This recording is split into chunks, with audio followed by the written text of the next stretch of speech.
Director of CANRAD at the Nelson Mandela University, Professor Bheki Mngomezulu, joins us now for a discussion on this issue. A very warm welcome to you, and thank you so much, Prof, for joining us here on SABC News. Thank you very much, Flo, for having me, and good evening to your viewers. You're most welcome, sir.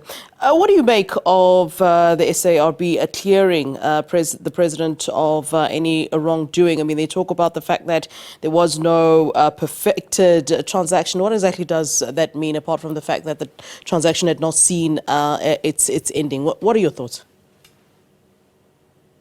Flo, this Phala matter is like an onion. The more you peel it, the more it stings. Figuratively speaking, that is the best way to explain it. Because all the things that have happened, instead of giving us answers, they are creating a lot of questions, and they are basically leaving us more confused than we were before. Yeah. First of all, the question we should be asking is, was there money found in Phala farm? The answer is in the affirmative.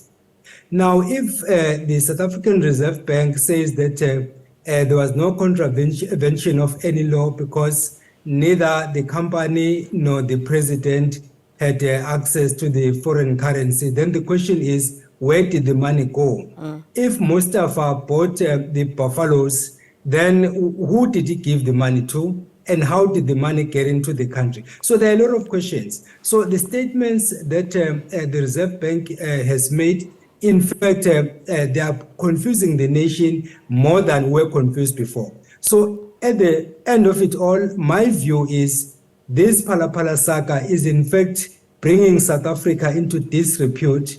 The country's image is being tainted because of some negligence that is happening in different quarters. The acting public protector said that she could not investigate certain things because they don't fall within her purview.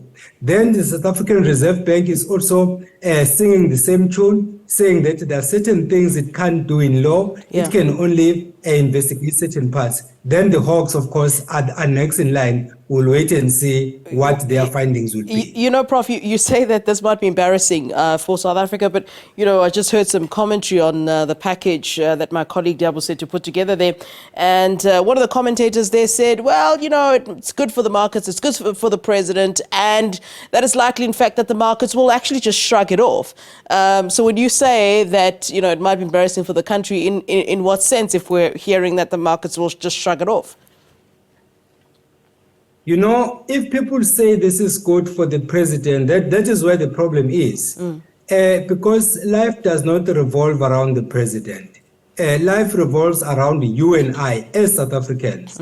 Presidents will come and go, the country will remain. If the image of the country is tainted, then it means that next time when we go and borrow money, which is one thing that we are good at, when we go and borrow money, will be considered a risk.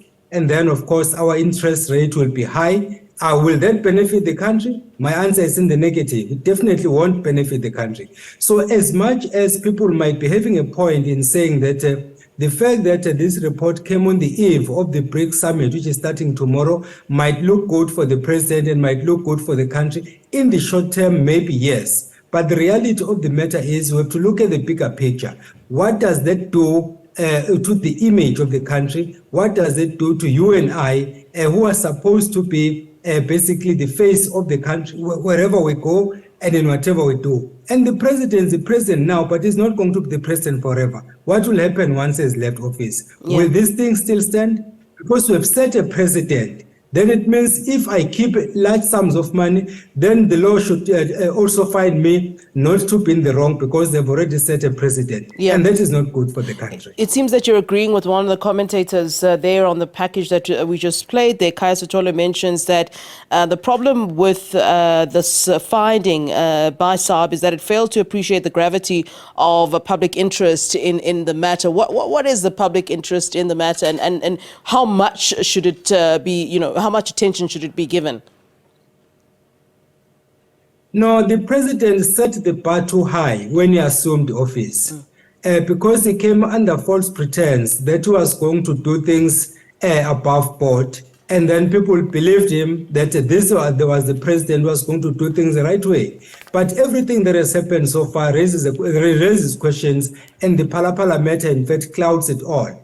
Now, if you say that, for example, the president has done nothing wrong, what message are you putting across? Because basically you are saying that whatever the president does is right, and therefore everybody else is wrong. Let me give you one example.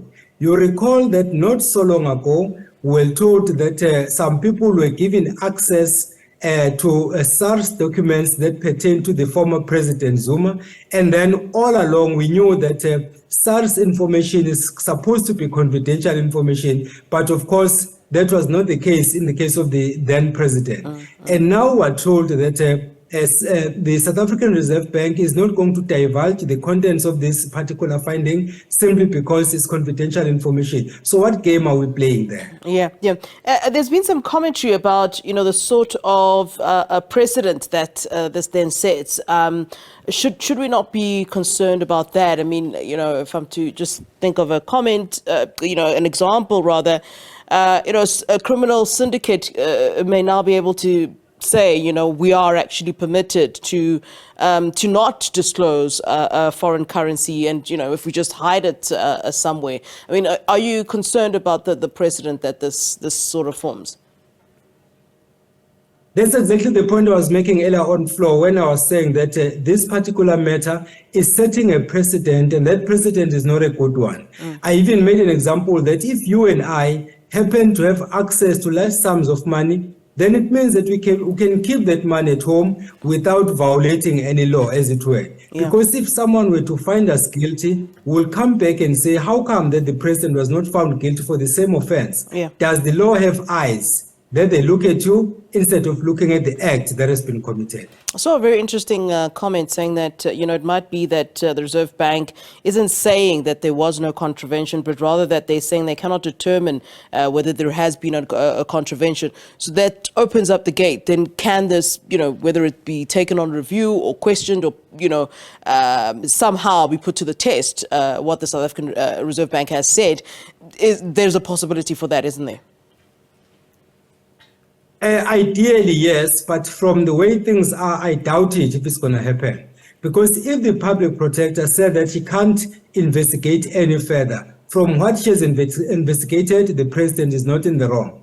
Then South African Reserve Bank says you can only go so far, and then from what we have been able to access, the information that we've been able to gather, we arrived at a conclusion that the president did not do anything wrong. And at the same time, they are saying that they are not going to divulge the content of the report. What does it say? Why is there secrecy? Does it take us back to the 2017 saga, where we said that we cannot divulge what happened to the campaign funds? So those are some of the questions that will arise. And then that is why I'm saying that this might help the president, but it's not helping the country's image.